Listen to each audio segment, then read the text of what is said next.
My name is Margaret Louise. I'm 70 years old, and this morning I'm speaking to you from my quiet little kitchen in St. Cloud, Minnesota. Outside the window, snowflakes are swirling like powdered sugar in a snow globe. There's a kettle gently hissing on the stove, and the scent of cinnamon rolls is wrapping around the walls like a memory. It's a peaceful morning, the kind of morning I used to dream of having, when peace felt like something other people got to keep. But I didn't come here today just to talk about cinnamon or snowfall. I came here to tell you a story I've never shared out loud. Not fully, not even with my own children. A story about trust, and what happens when it's shattered by the very people who are supposed to protect you. If you're watching this, I want to thank you genuinely. I know there are a million things you could be doing with your time, but you chose to sit with an old woman and listen to a story from 50 years ago. That means more than I can ever say. Now, before I take you back to 1971, I'll ask for one small favor, from my heart to yours. If this story touches you, if you see even a sliver of your own life reflected in mine, please leave me a comment. Tell me where you're watching from. It makes this little kitchen feel a little less lonely. And if you feel generous, subscribe to this channel. It's free. And it helps Grandma Margaret keep telling stories, for healing, for memory, for survival. Now let's begin. I was 21 years old the first time the world cracked open beneath my feet. Back then, I lived in a modest red brick house on the west side of Minneapolis. My father, Walter, drove a snowplow for the city. My mother, Dorothy, worked out of our basement sewing wedding dresses for the Lutheran brides of Hennepin County. We didn't have much, but we had each other. And for a long time I thought that was enough. My father was the quiet kind. He didn't talk much, but when he did, you listened. Every Sunday without fail, he'd drive us to church in his rusted-out Chevy, always 10 minutes early, always in his one good coat. He smelled like sawdust and soap. He was steady, solid, like an oak tree in winter. You don't notice how much shade a tree gives you until it's gone. He was diagnosed with prostate cancer in the fall of 1970. Back then, cancer was still spoken in whispers. People called it the Big C. You didn't talk about it. You just watched it devour the people you loved and prayed it skipped your house the next time it came hunting. We tried everything we could. My mother took extra sewing jobs, stitching dresses through the night. I quit my secretarial course at North Hennepin to work mornings at a bakery downtown. I'd come home with flour on my elbows and my fingertips raw from folding pastry boxes. But none of it mattered. The disease moved faster than our hope. By March he couldn't walk. By April he couldn't eat. And on a rainy Tuesday morning in May, just as the apple blossoms were starting to bloom on our street, he left us. I remember holding his hand in those final hours, listening to the raspy rise and fall of his breath, trying to memorize every sound because I knew there would come a day when I'd forget the exact timbre of his voice. Before he passed, he said something to me.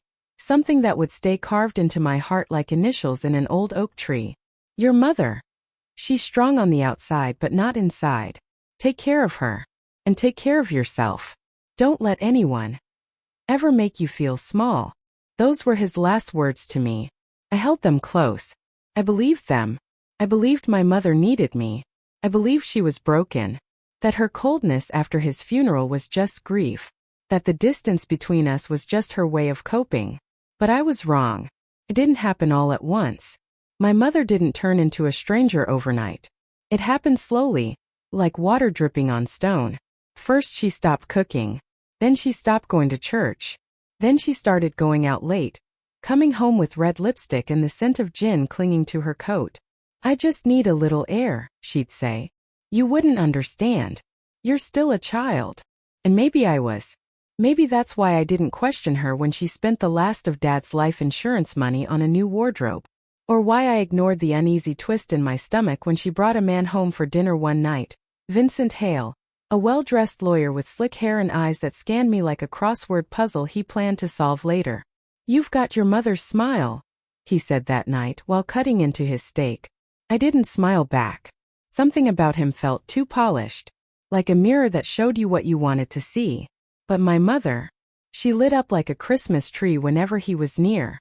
It was the first time I'd seen her laugh in months, the kind of laugh that came from the gut, not just the throat.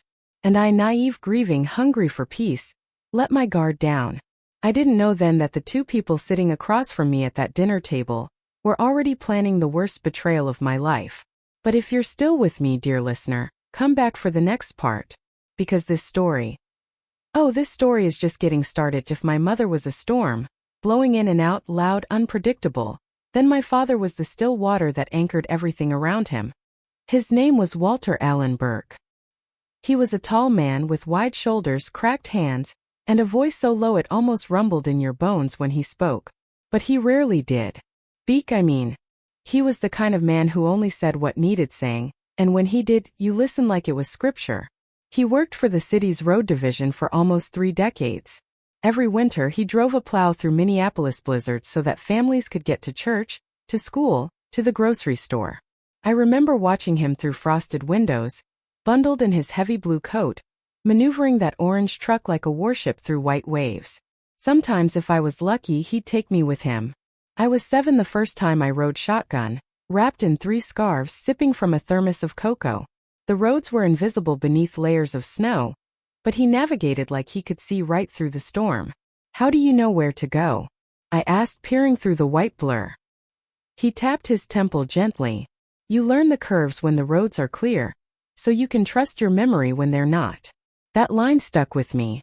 My father taught lessons like that, not with lectures but with little phrases wrapped in real life. He didn't tell me how to be strong. He showed me. Through consistency. Through quiet integrity. Through showing up again and again even when no one was watching. He wasn't affectionate in the way some dads are. He didn't hug often, didn't shower me in praise or gifts. But his love was steady and dependable. Like the way he checked the locks every night without fail.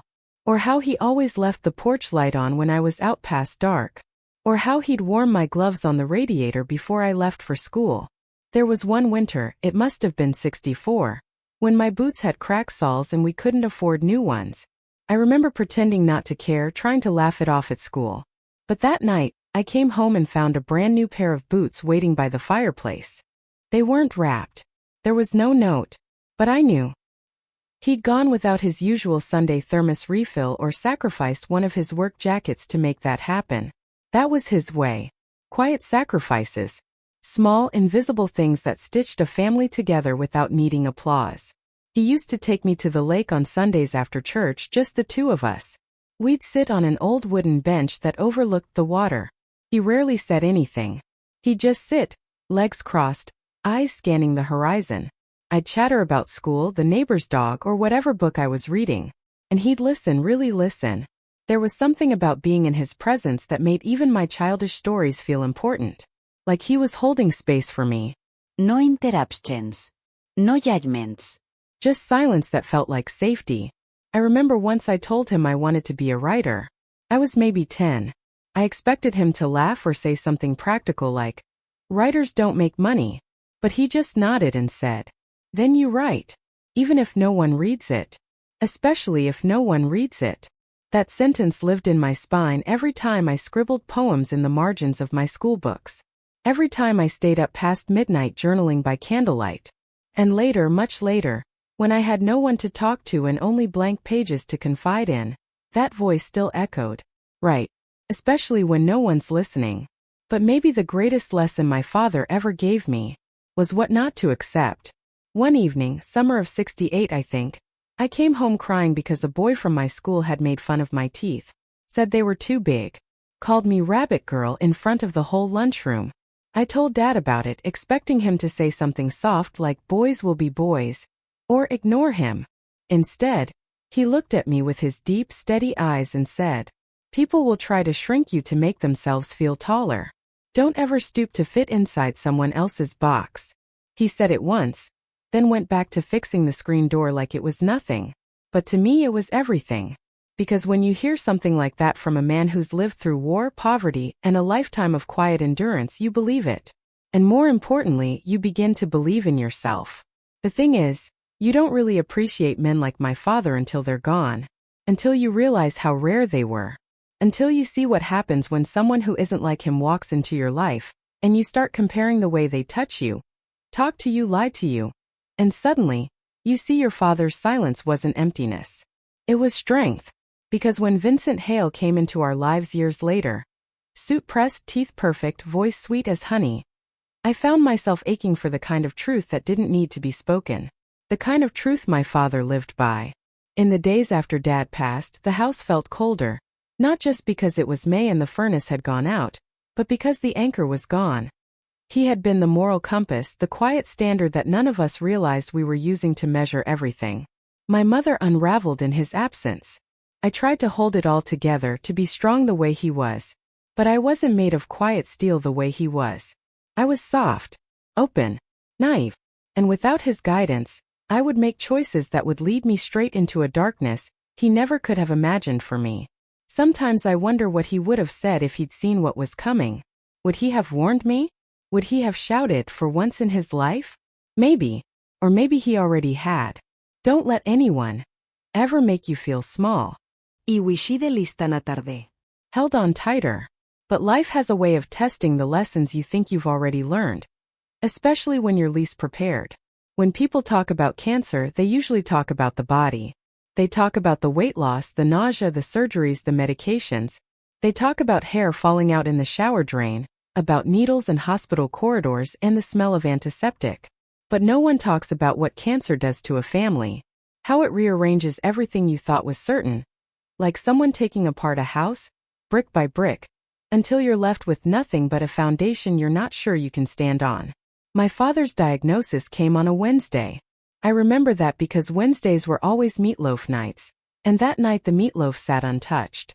The doctor had spoken in that voice all doctors seem to practice, calm, measured, as if detachment somehow softens the blow. Stage 4. Advanced. Aggressive. Limited options. Words that mean terminal, but nobody says the word. It hangs there in the silence, heavy and cruel. We drove home in silence. My father's hands gripped the steering wheel tighter than usual. And my mother, who was rarely quiet, stared out the window, her lipstick smudged from where she'd bitten her lower lip. I didn't know what to say. I was 20 years old, still clinging to the idea that bad things happen to other people. Not to us. Not to Dad. At first, we did what all hopeful families do. We researched. We called specialists. We took second opinions, even a third. We clipped articles and talked to church friends and tried to stay positive. There was a man in our congregation whose wife had beaten breast cancer, and he told us, "You just have to fight. It's all about attitude." As if attitude alone could shrink tumors. But cancer doesn't care about attitude. It moves quietly like mold behind a wall. By the time you smell it, the damage is done. The first sign things were slipping came one morning when Dad didn't wake up in time for work. He had never missed a day, not through snowstorms, not through flu season. But that day he stayed in bed. Said his back hurt too much to move. A few days later he stopped driving. Then he stopped eating. Then he stopped speaking as much. The words became shorter, simpler. Eventually he just smiled when he wanted to say thank you. Or blinked slowly to say yes. Watching someone you love disappear while their body still lies in the same bed is a particular kind of grief. It's anticipatory. It's cruel. You start mourning them before they're even gone. My mother, Dorothy, responded in the way she knew best. By taking control of everything else. She organized medications, managed appointments, and clipped coupons for Ensure and adult diapers. She made charts. She snapped at nurses. She scrubbed the floor twice a day even when no one had walked on it. She didn't cry. Not once. Not until the day he actually died. Looking back now, I understand what she was doing. She wasn't trying to be cold. She was trying to outrun grief. I, on the other hand, fell apart in pieces. Quietly.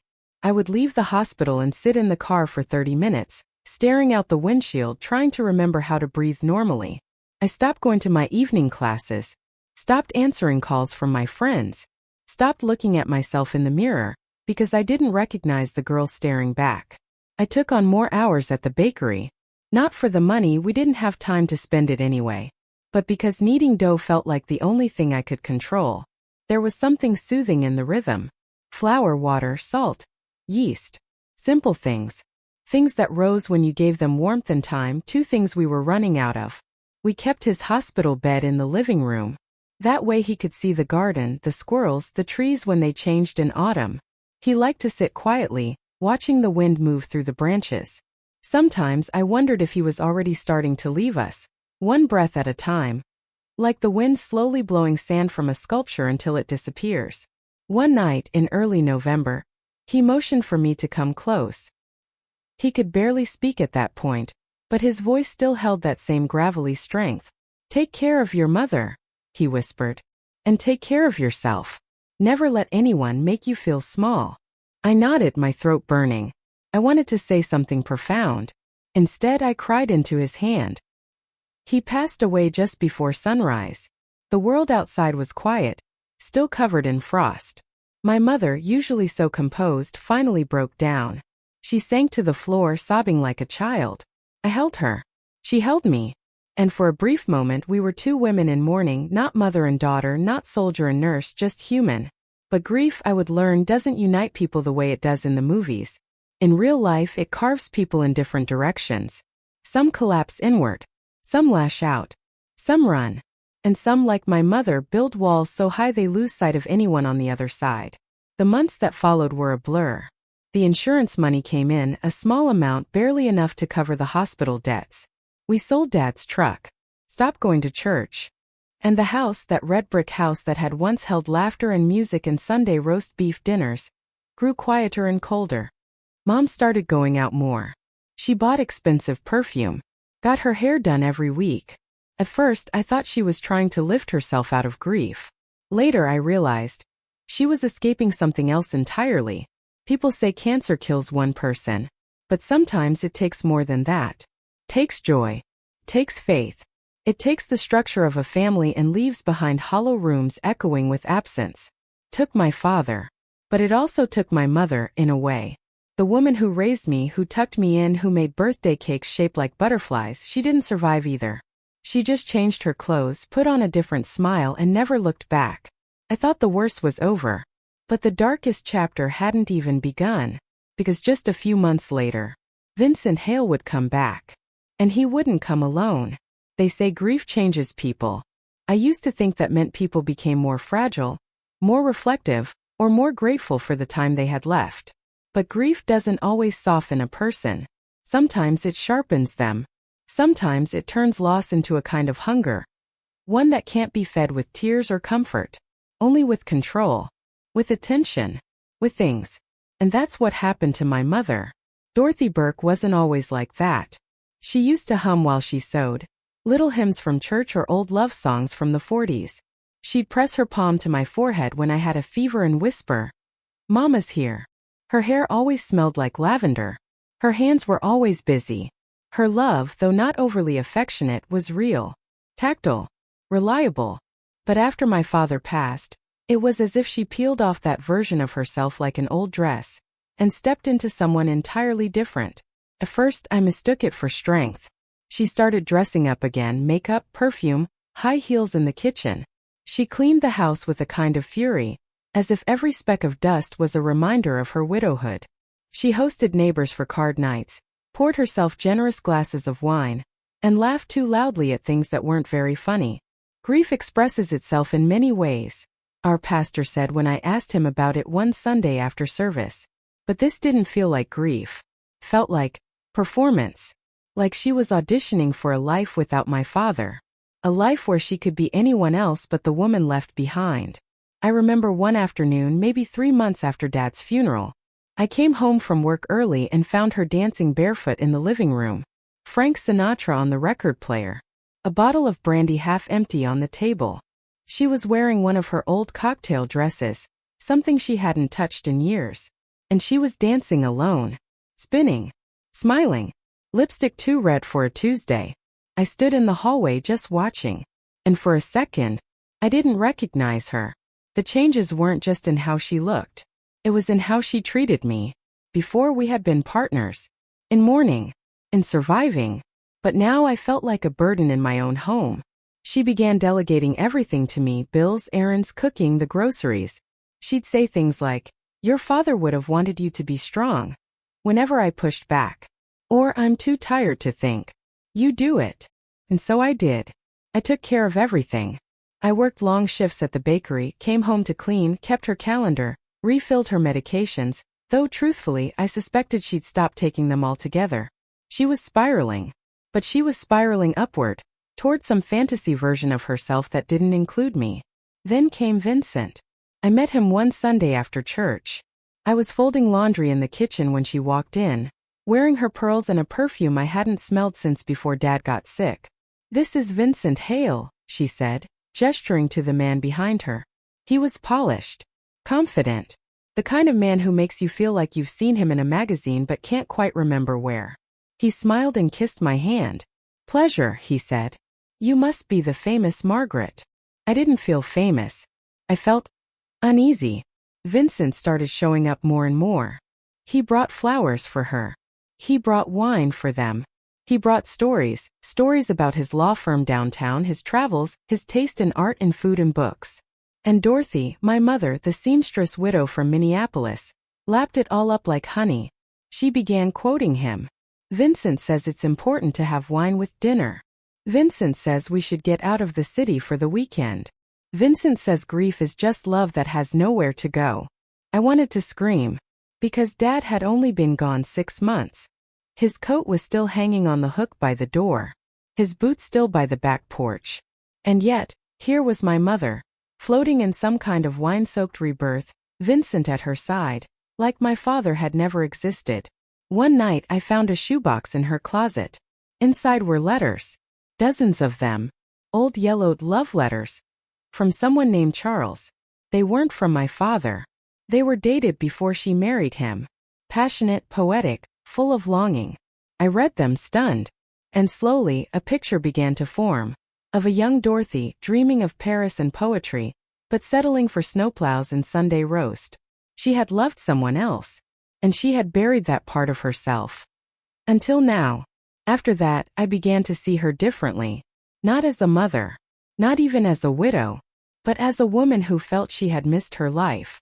And now with Dad gone, she wasn't going to miss another chance. Even if it meant leaving me behind.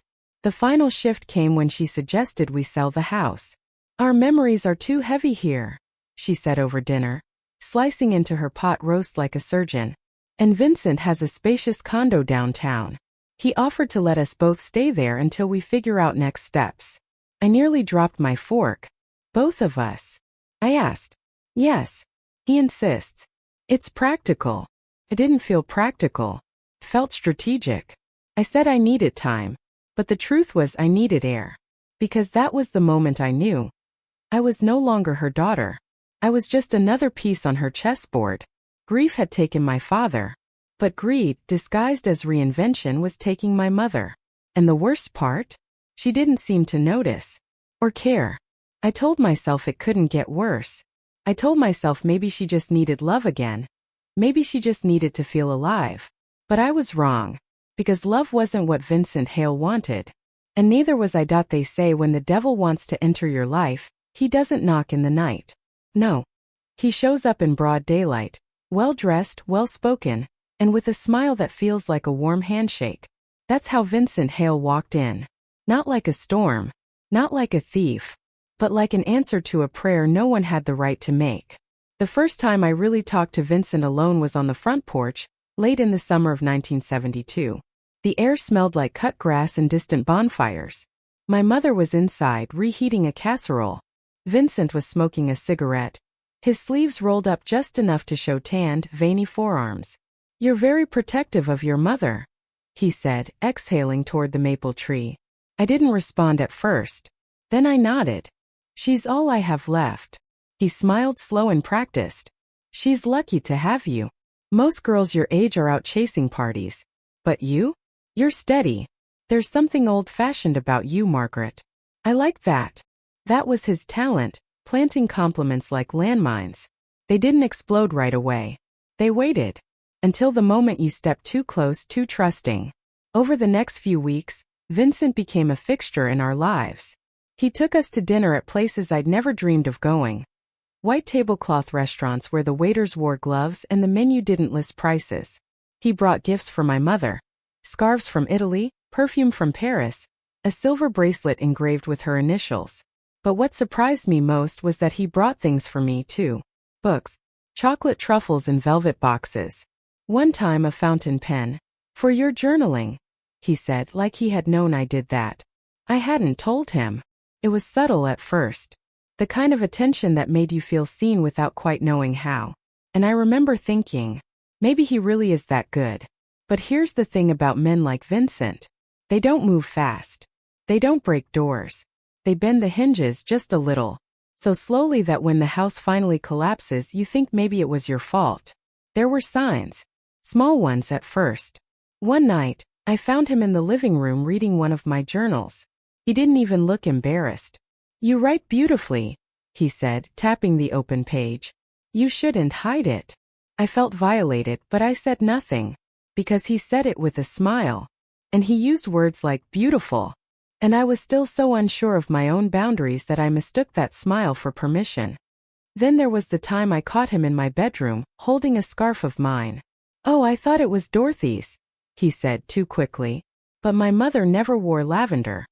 Again I said nothing. Because part of me still didn't trust what I was feeling. Because I had no one else to confirm it. Gaslighting doesn't always come with cruel words. Sometimes it comes wrapped in compliments.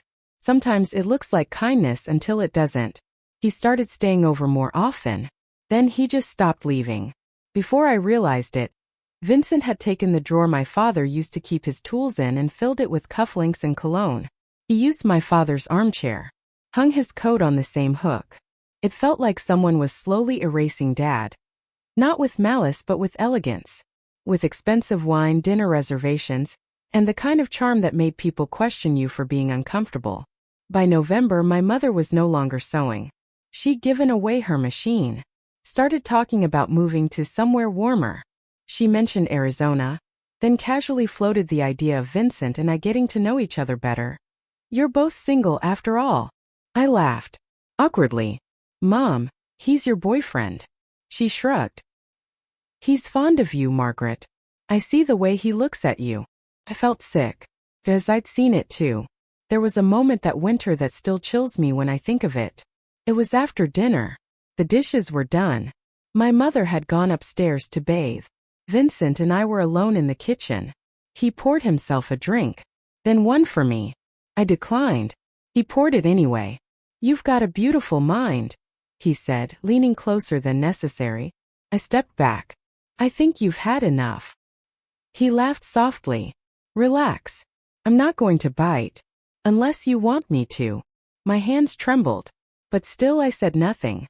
Because when you've spent your whole life being polite, being quiet, you don't always know how to scream when someone crosses the line. Later that night I locked my door. Not because anything happened but because something almost did.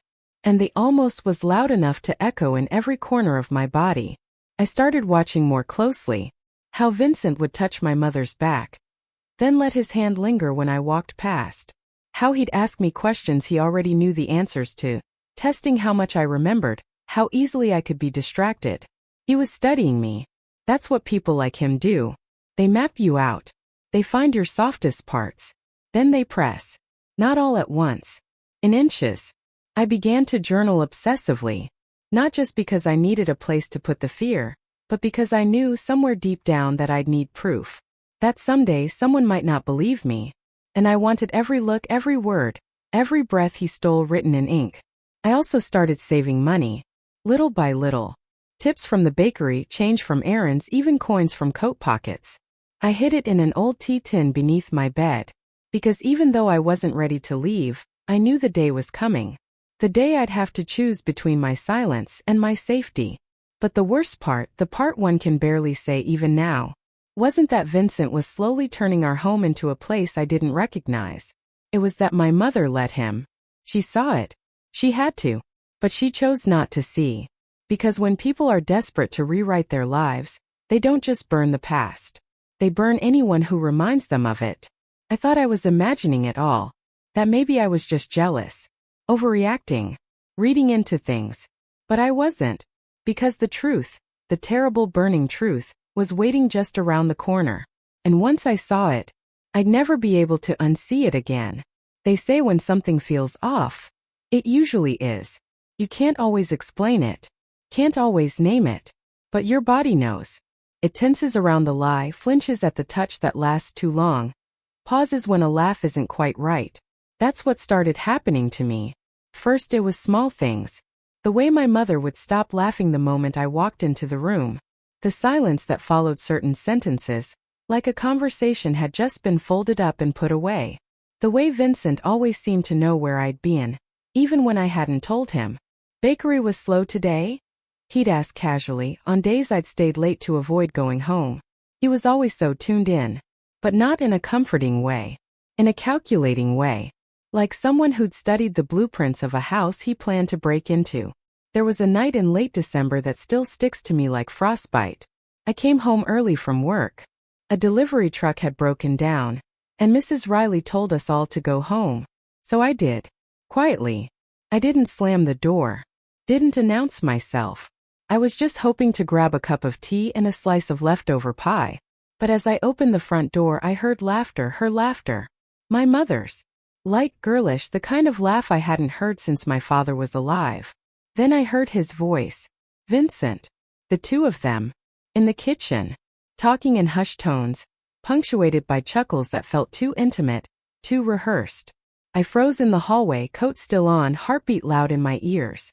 "She doesn't suspect a thing," my mother whispered, tone half proud, half condescending. "Margaret's always been too naive," Vincent said, almost fondly. "Just like her father." And then they both laughed. Together. Like conspirators in a game I didn't even know I was playing. I didn't say anything. I turned around and walked right back out the door, my boots crunching against the snow like the sound of something breaking. I walked for hours. No destination. Just cold air and disbelief. I kept repeating their words in my head. She doesn't suspect. Too naive. Like her father. As if that were a flaw. As if kindness were something to be mocked. As if trusting your own mother was a mistake. When I came back home, they were in the living room. The television was on. A sitcom playing, canned laughter bouncing off the walls like nothing had happened. "Where were you?" Vincent asked, acting surprised. "I got off early," I said. "Went for a walk." I didn't look at him. I didn't look at her. I just went upstairs and locked my door. And that night, under 2 quilts and an ocean of tears, I began to realize. I was the outsider in my own house. They had their own language, their own timing, their own rhythm. I'd see them whisper in the hallway, pause when I entered, exchange glances behind my back. It wasn't just betrayal. It was possession. They owned the space. I was a guest. An intruder. A placeholder. The girl who paid the bills, who cleaned the kitchen, who cooked the dinners, while the two of them lived a fantasy built on my father's memory and my silence.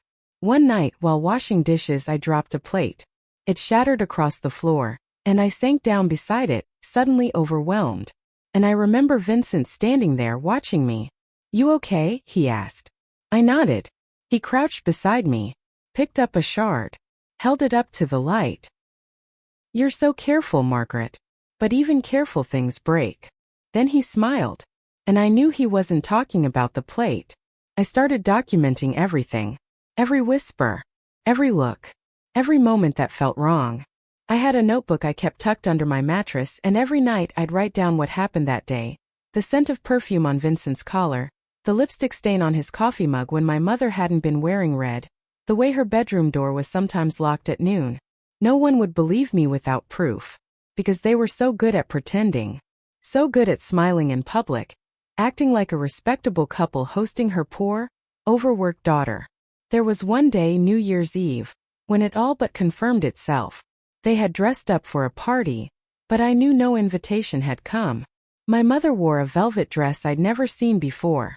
Vincent had on a tailored suit and a tie pin that I swear used to belong to my father. They left around 7 p.m. I stayed home, but around 10:30 p.m., I walked to the corner store to get some cocoa powder. And there, parked 2 blocks away, in the back alley behind the old pharmacy, was Vincent's car. Lights off. Engine running. I didn't go closer. I didn't need to. I turned around and walked home with shaking hands and frozen tears. It wasn't just an affair. It was a redefinition of everything I thought I knew. My mother, who had tucked me in at night, who had kissed my scraped knees, who had mourned beside me, was now wrapped in the arms of a man who had tried, more than once, to cross lines with me. And she knew. She had to know. Because women always know when a man looks at another woman like that. But what hurt more than anything wasn't just the betrayal. It was the choice. She chose him. Over me. Again and again. In small ways. In devastating ways. She watched me disappear. And said nothing. And so the triangle was drawn. Not just of love or lust or secrecy. But of power. Vincent held the charm. My mother held the keys. And I held the shame. I became quieter. More reserved. Afraid of confrontation, but more afraid of staying silent. Each day felt like walking a tightrope between survival and surrender. I wanted to leave, but I had nowhere to go. No savings. No friends I could burden with something this ugly. So I stayed. In that triangle. Living on the edges of a house that used to feel like home. But as winter deepened, so did their audacity. They stopped hiding. They started touching in front of me. Whispering less. Laughing more. And one afternoon, without meaning to, I opened a door I should have never opened. And saw everything. There are moments in life that don't just mark time. They split it in two. Before and after. Light and shadow. Truth. And the day it stops pretending to be anything else. For me, that moment came on a Wednesday afternoon in late January 1973. It wasn't a dramatic confrontation. No screaming. No breaking of dishes. No thunderstorm outside to match the storm inside. It was quiet. Almost cruel in its simplicity. I had left work early that day. I remember it so clearly. Mrs. Riley, the bakery owner, looked at me with concern when she saw how pale I was. "You should go home, sweetheart," she said gently. "Get some rest. You've been running on empty." I nodded, grateful. Not knowing that the real reason I felt sick wasn't the flu. It was my intuition. I took the bus home. It was only 2 p.m. The streets were still dusted with snow from the morning. And the sky had that heavy gray tone that makes everything feel slower, heavier, closer. When I reached the front steps, I paused. There was no sound from inside. No television. No clattering in the kitchen. No radio. I opened the door slowly like I was afraid of waking something. And then I heard it, soft, melodic, unmistakable. Laughter. But not the kind that fills a home with joy. It was the kind of laughter shared between people with a secret.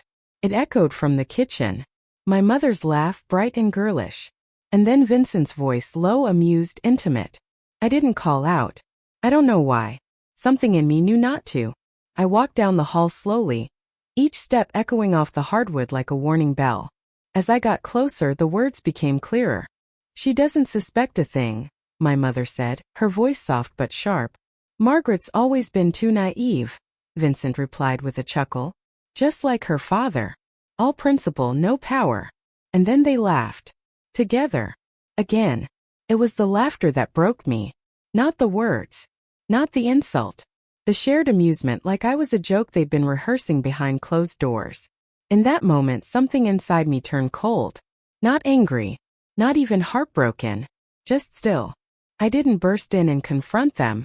I didn't cry. I didn't run. I quietly stepped back, turned around and walked out of the house. Like a ghost slipping through her own walls. I didn't know where I was going. I just needed air. To move. To get away from the sound of that laugh that felt like betrayal wearing perfume. I ended up at the park by the river. The same place Dad used to take me every Sunday.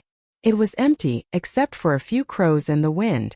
I sat on the same bench where he once told me that still water could be deeper than any ocean. And I thought, he warned me. He warned me with every silent glance, every gentle piece of advice, every time he told me to trust my instincts. But I had ignored it. Because they were family. Because no one expects the knife to come from the people who rocked your cradle. I sat there until the sky turned violet and the cold began to settle in my bones. Then I went home. When I stepped inside, the TV was on. My mother and Vincent sat side by side on the couch like nothing had happened. As if they hadn't spent the afternoon mocking me like a character in their private comedy. "Where've you been?" my mother asked casually. "Went for a walk," I said, voice steady. "I got off early." Vincent looked up at me and smiled. Not apologetic. Not surprised. Just calculating. That night I didn't sleep. I lay in bed, staring at the ceiling, listening to the creaks of the old house. Every sound like a question with no answer. And at some point, a thought came to me so clearly. It almost felt like someone had whispered it. You are not safe here anymore. Not emotionally. Not mentally.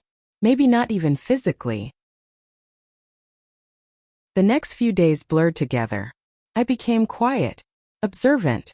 I noticed how they touched in the kitchen, how they lingered in doorways, how their glances no longer tried to hide. And the most chilling part? My mother wasn't ashamed. If anything, she seemed emboldened, happier, more radiant, like someone finally living the life they thought they deserved.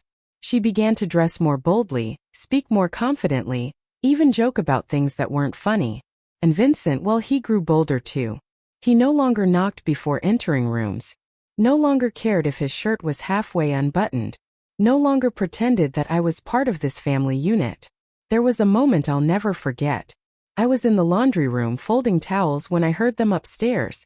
My mother's voice, breathless, giggling, and Vincent's lower rhythmic. I froze. Then I walked upstairs slowly as if in a dream. Their bedroom door was ajar. I didn't need to see everything. The shapes, the movement, the sounds were enough. I turned away, quietly walked back down, returned to my folding, finished the towels, then went to the bathroom and vomited. It wasn't the sex. It wasn't even the betrayal anymore. It was the realization that I had been living inside a performance, a cruel play where I was the only one who didn't know her role. I had been the maid, the cook, the daughter who paid rent in silence. And now I was just in the way. That night I packed a small suitcase, just enough clothes for a few days, a notebook, some cash I'd been saving in a tea tin under my bed, and my father's photo, creased at the corners but whole. I didn't plan to leave yet, not without a real plan, but I needed to know that I could, that if they pushed me too far I had somewhere to go, even if it was just the next town over. But before I could flee, something inside me changed. I didn't just want to run. I wanted them to know what they'd done. I wanted to hold up a mirror and make them see what I saw, the wreckage of a girl who had trusted too much, loved too deeply, and been crushed under the weight of her own silence. And I knew then, they didn't just underestimate me. They had mistaken my kindness for weakness, my quiet for surrender. But they were wrong, because the girl they thought they could break was about to become the woman who would bring everything crashing down. There are proposals that change your life in the most beautiful way. A ring, promise, a new chapter written in love. And then there are proposals that shatter every belief you've ever had about love, about family, about safety. This was one of those. It was a Friday afternoon in February. The sky was heavy with snow clouds, but the house felt warm. Too warm. Stifling. My mother was making stew in the kitchen, humming under her breath. Vincent was already home, early, unusually cheerful. I should have known something was coming. They always smiled right before they struck. "Margaret," Vincent said over dinner, folding his napkin neatly across his lap. "We've been thinking." I looked up. My fork paused midair. "We?" "Yes," my mother chimed in like a rehearsed second act. "There's an opportunity. For all of us." There it was again, all of us. The illusion of unity they always reached for when they were about to ask for something unthinkable. I set down my fork. "What kind of opportunity?" Vincent smiled, tight, businesslike. "I have a friend who's in film. Private distribution. Underground market. Very lucrative." I blinked. "Film. Home movies," he said smoothly. "But with a particular taste. Intimate films." Still, I didn't understand. Not fully. My mother looked away. He leaned forward. "They're adult films, Margaret. But not the kind you're thinking of. The kind people pay a fortune for. Especially when there's a unique dynamic." I felt cold. Colder than the Minnesota winter clawing at the windows. "What are you saying?" I asked, barely above a whisper. Vincent didn't blink. "He wants a film featuring you. And your mother." The world didn't spin. It stopped, like someone had hit pause on everything. I stared at them both, waiting for someone to laugh, for someone to say, "Just kidding," that this was some twisted joke. But they were serious. My mother looked almost embarrassed, but not horrified, not outraged, just uncomfortable, like she was inconvenienced by my shock. "You've lost your mind," I whispered. Vincent shrugged. "It's not personal, Margaret. It's business. Think about it, $50,000, maybe more. That's more than you'll make in 5 years folding bread and handing out coffee. It's 1 hour. No one you know will ever see it. I said no. I stood up, hands trembling. You didn't hear the offer, he said calmly. We're giving you a way out. You don't have a job that pays, Margaret. You don't have a house. That savings tin under your bed? I've counted the coins. It's barely enough for a bus ticket. My knees almost gave out. He'd gone through my things. He knew. I looked at my mother. Surely she would stop this. Surely she, the woman who birthed me, would stand and scream that this was too far. But she didn't. She just said softly, "It's not as terrible as you think. We all have to do things to survive." "No," I said, my voice cracking. "You survive storms. You survive grief. This is choice. A disgusting one." Vincent's expression darkened. "You're being ungrateful." I turned to him, my voice sharp now. No. "I'm being human. Something you clearly forgot how to be." That night I locked my door. Not because I thought they'd force it, not yet. But because I needed one place in that house where I could still breathe without poison in the air. I cried. Not just because of what they'd proposed, but because deep down some part of me had already known. Known that love had left this house long ago. That what remained was something hollow, cruel. Wearing the mask of survival. The next morning Vincent knocked on my door.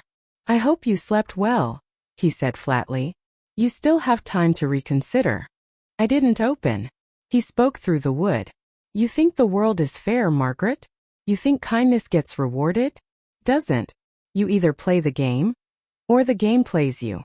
I waited until his footsteps disappeared down the hall. Then I slid the tea tin out from under the bed, counted the money, $28.47. And I knew I was trapped.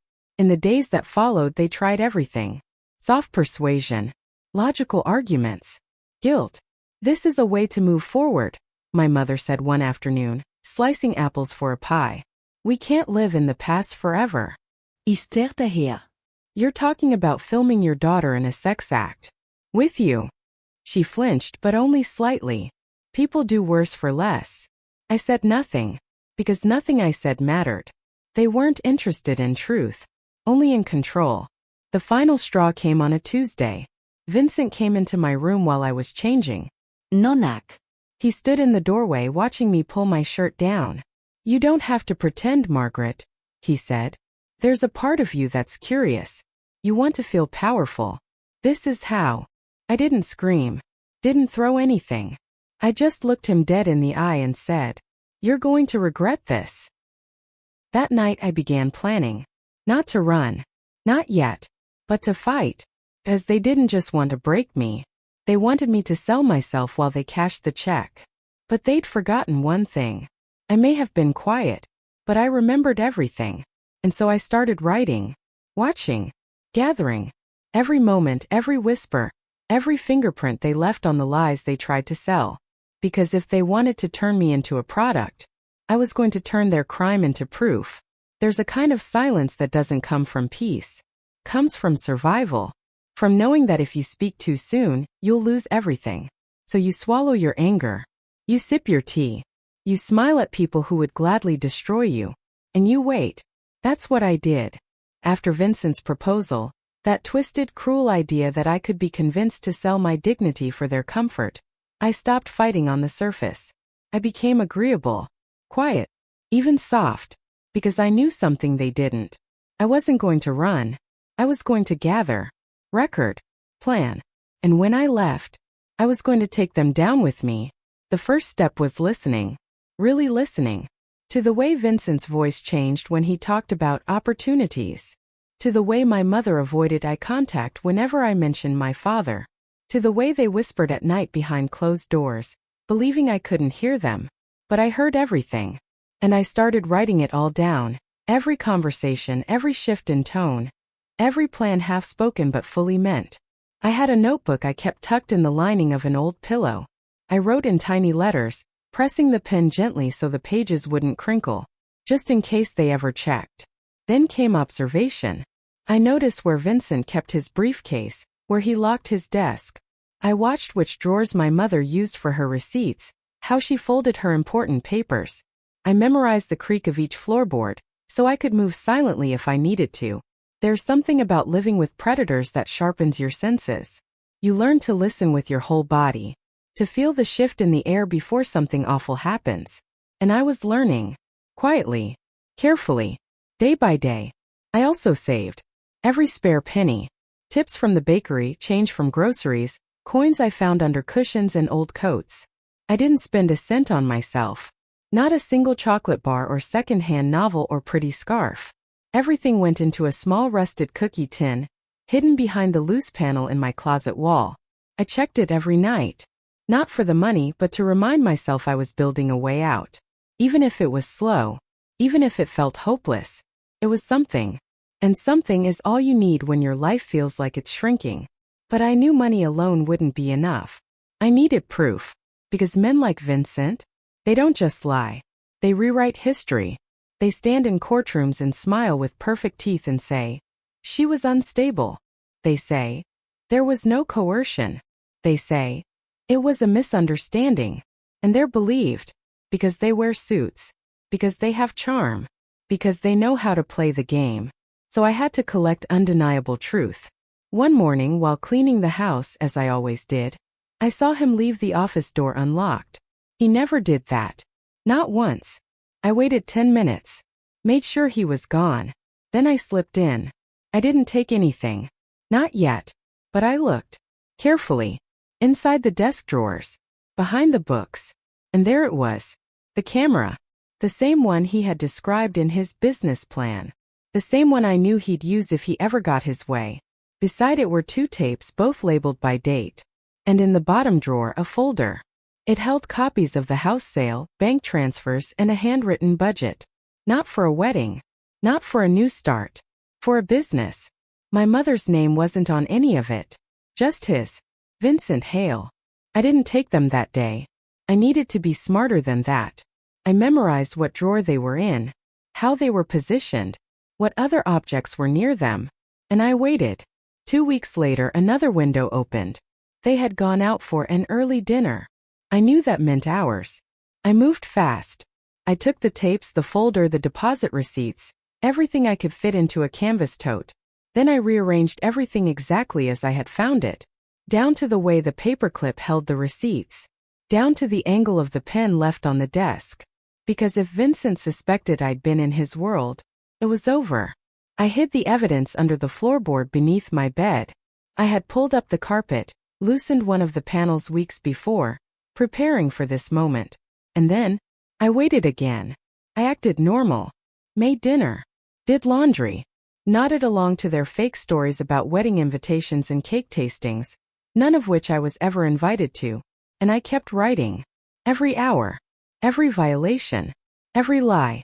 Because someday I'd hand it all to someone who could stop them. But even with all that I wasn't ready. Not yet. Because trauma doesn't just make you scared of your abuser. It makes you scared of freedom, of failing, of not being believed, of finally speaking and having no one listen. So I kept my silence. Until one night, I woke up to a noise. Footsteps. Soft. Barefoot. Coming closer. Then a knock. "Margaret." My mother's voice slurred. "Let me in." I didn't move. "Let me in," she said again more forcefully. Then the door handle turned. It was locked. Thank God. She whispered something I'll never forget. "You look just like your father, but not as smart." Then she laughed. And walked away. That night I didn't sleep. I lay in the dark, my fists clenched, eyes open to the ceiling. And I whispered to the shadows. Tomorrow. I'd do it tomorrow. Because I finally had everything I needed. Not just the evidence. Not just the money. But the fire. The fury.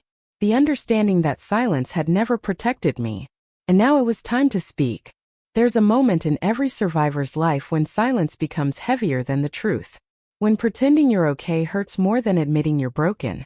For me, that moment came the morning I walked into the police station with a tote bag full of fear, paper, and proof.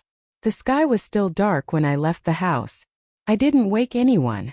I moved like a shadow, light on my feet, heart pounding in my chest like a drum I couldn't quiet. The cookie tin with my savings, the folder with documents, the 2 videotapes. Everything I had collected was packed into my worn canvas tote.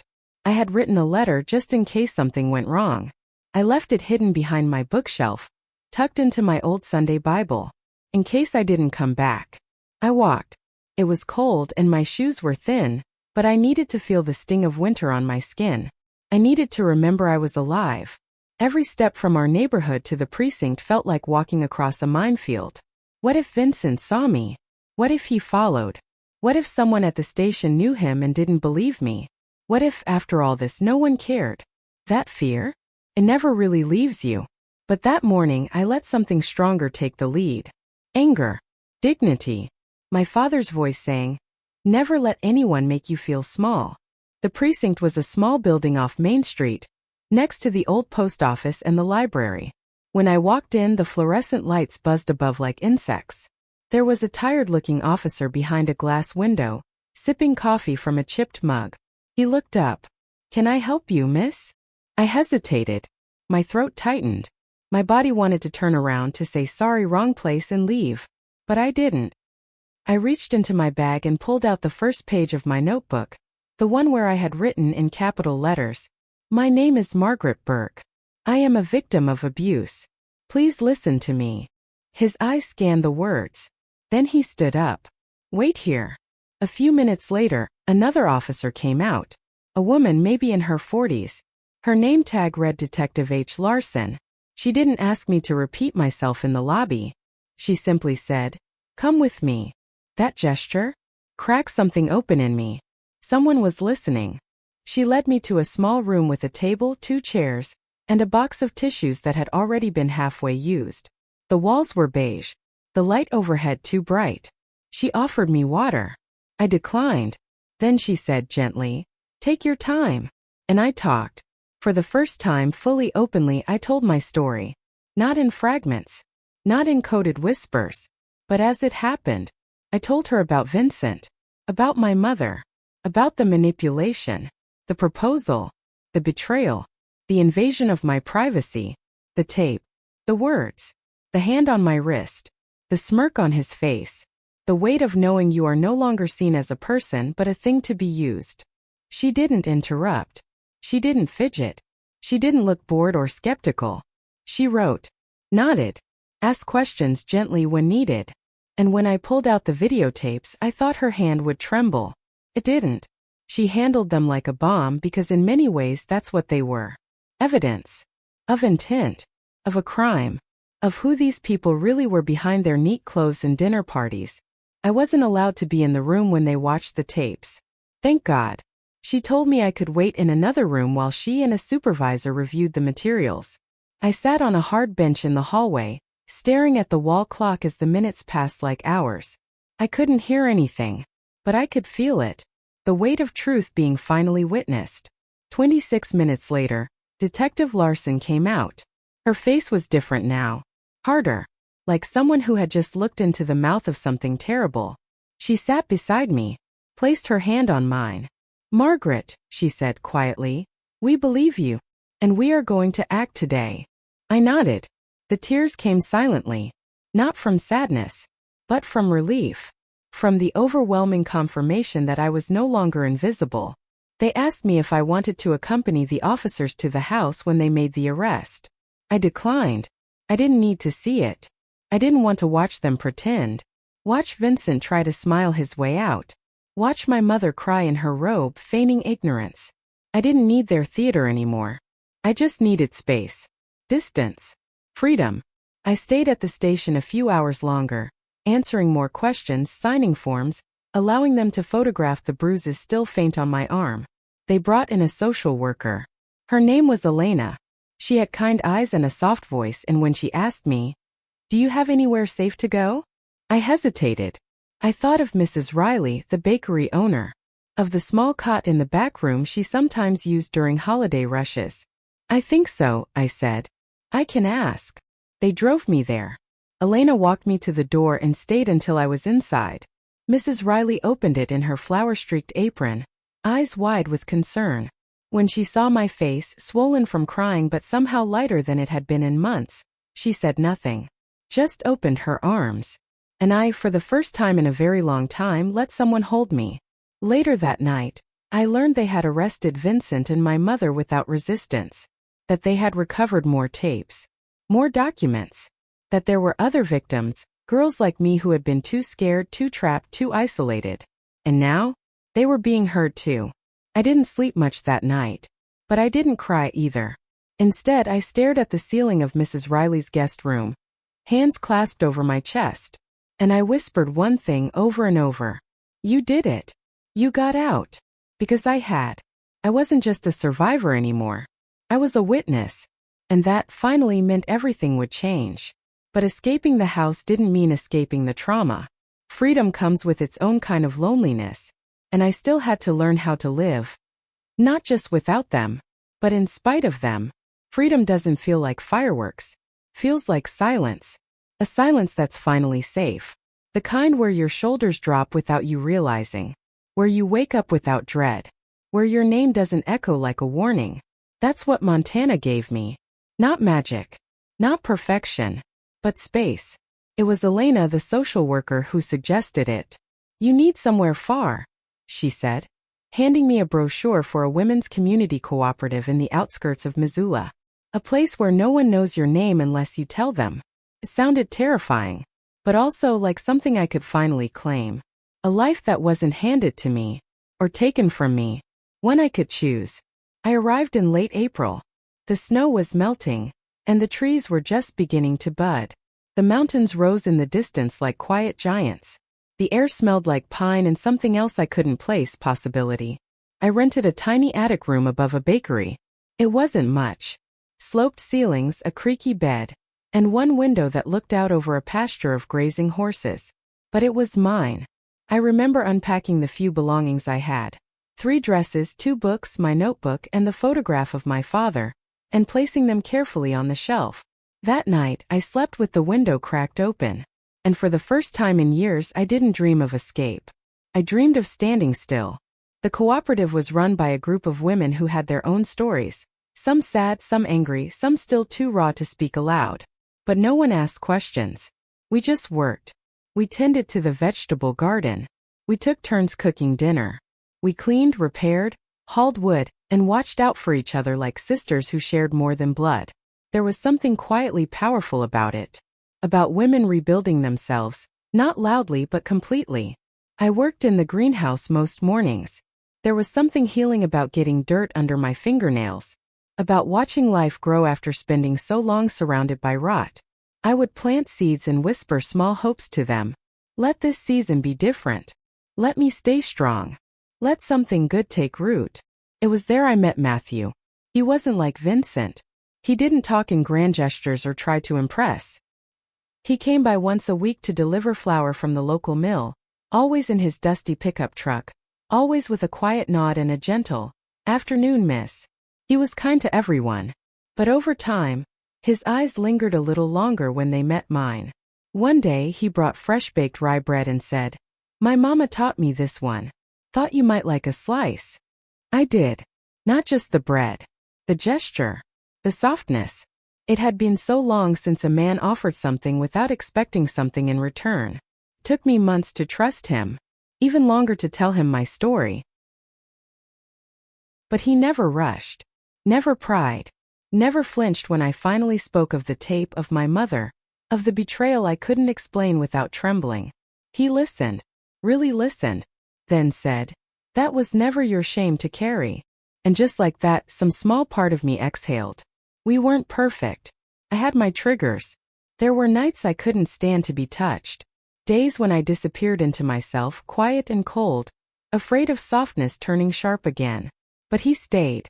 Not as a savior, but as a companion, a man who didn't try to fix what was broken, but offered me a place to rest while I learned to heal. In the spring of our second year together, we planted sunflowers by the fence near the greenhouse. Big, bold, yellow blooms that tilted toward the sun like they knew exactly who they were. Matthew called them the stubborn ones. "They'll grow in anything," he said. "Even poor soil. Even through frost." I smiled. Because I knew he wasn't just talking about flowers. I never went back to Minneapolis. never visited the house again. I heard from Elena that both Vincent and my mother were sentenced, that my testimony, along with the others, helped put them away for a long time. I didn't want revenge. What I wanted was peace. Montana gave me that. One morning at a time. One gentle moment at a time. Today I wake up to the sound of birds and the smell of warm bread. I run a small herbal tea shop on Main Street, not far from the mountains. People call me Miss Mags. They don't know what I've lived through, unless I choose to tell them. And that, I think, is the greatest gift of healing. Choice. And yet, for all the quiet I've built, there's one more chapter one still want to tell. Not about them, but about me. About how living well became the sweetest revenge of all. People often ask me, if they find out even a fragment of my story, did you ever get justice? I smile a little sadly and say, yes, but not the kind you think. Because the truth is the courts did their part. The sentences were handed down. Vincent went to prison. My mother died behind bars alone. But that wasn't the justice I was looking for. Justice for me didn't come in a courtroom. It came in a life I never thought I'd get to live. There was a time I believed I'd never smile again without faking it. Never sleep through the night. Never trust a gentle voice, a kind hand, a safe space. But slowly, inch by inch, season by season, life stitched me back together. Not perfectly, but truthfully. And in that truth I found something far more powerful than vengeance. I found myself. Building a life from scratch isn't glamorous. It's not a movie montage. It's not fresh paint and new clothes and morning coffee with birdsong. It's early mornings with puffy eyes and shaking hands. It's scrubbing counters while your thoughts try to pull you under. It's saying I'm okay when you're really not, but you're still showing up anyway. That's what healing looks like. It's gritty. It's daily. It's choosing again and again, not to be bitter but to be brave. In Missoula I built a small life. My tea shop opened its doors the same week the first snow fell. Nothing fancy. Just a converted garage with mismatched chairs, string lights, and a hand-painted sign that read, Brew and Bloom. People came. First out of curiosity, then out of comfort. Some came for the lavender chamomile. Others came just to sit by the window, where sunlight made the old floorboards glow. And slowly I became someone new. Not just Margaret the survivor, but Miss Mags, the woman with the warm laugh and the best honeytime blend in town. One day a young woman came in. Her eyes were red. Her voice barely a whisper. She ordered peppermint tea and sat in the corner. Didn't look up once. I knew that look. I had worn it for years.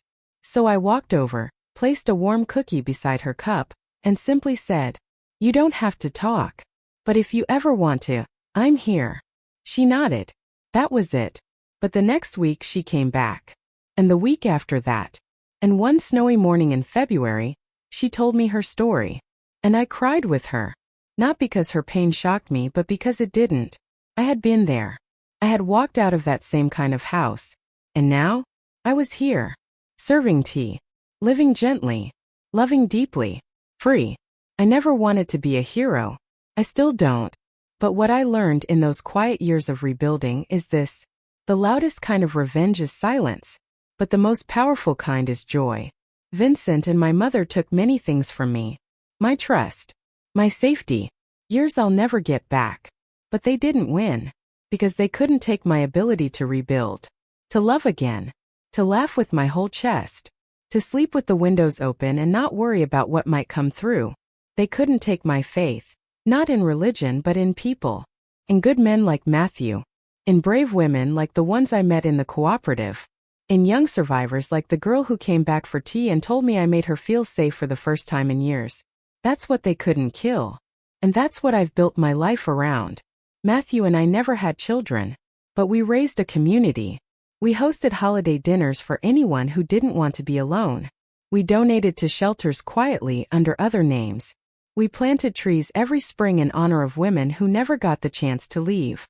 And when he passed peacefully after a long and beautiful life, we buried him on the hill overlooking the sunflower patch. Just like he wanted. Now I sit here, an old woman with soft hands and a spine that aches in the rain. And I realize something I never dared believe in my 20s. I won. Not because I broke them, but because I didn't let them break me. So if you're listening to this, if you've been hurt, manipulated, betrayed, if someone has made you feel small or ashamed or invisible, let me tell you this. You are none of those things. You are whole even if you feel shattered. You are worthy even if they made you feel disposable. You are strong, even if all you've done today is breathe. This is not a fairy tale. I never married a prince. I never became famous.